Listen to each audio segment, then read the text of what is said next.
जिस परछाई ने इंसान को भूल गया, एक दिन दोपहर को जब नई साल का रियान दांत ब्रश कर रहा था, उसने नीचे देखा और चौंक गया।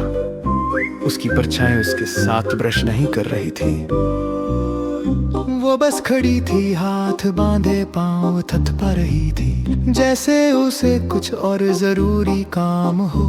रियान आंख झपकाता इससे पहले परछाई ने उबासीली दीवार से खुद को अलग किया और आराम से कमरे से बाहर निकल गई, जैसे टहलने जा रही हो। अरे रियान चिल्लाया उसके पीछे भागते हुए, पर जहां उसके कदमों की आवाज थी, वहां परछाई चुपचाप फिसल रही थी। मैं अब और कॉपी नहीं करूंगी। वो बड़बड़ाई सोफे के नीचे गायब हो गई। उस रात रियान ने सारे लाइट्स बंद कर दिए, होपिंग अंधेरा उसकी परछाई को वापस लाएगा।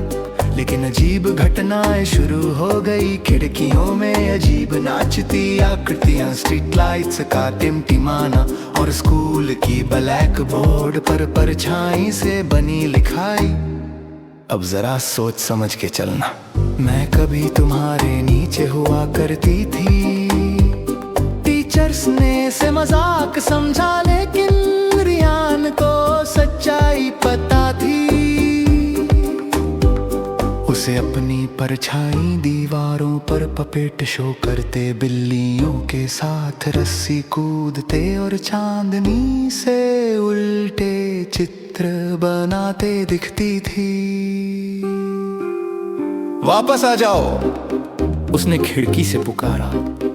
तुम मेरी परछाई हो, छत पर खड़ी परछाई ने कहा। तुमने कभी मेरी अहमियत नहीं समझी। रियान को महसूस हुआ कि उसने अपनी परछाई की नकल को कभी महत्व नहीं दिया। उसके डांस, पोज या ट्रिप करने तक को नजरअंदाज किया।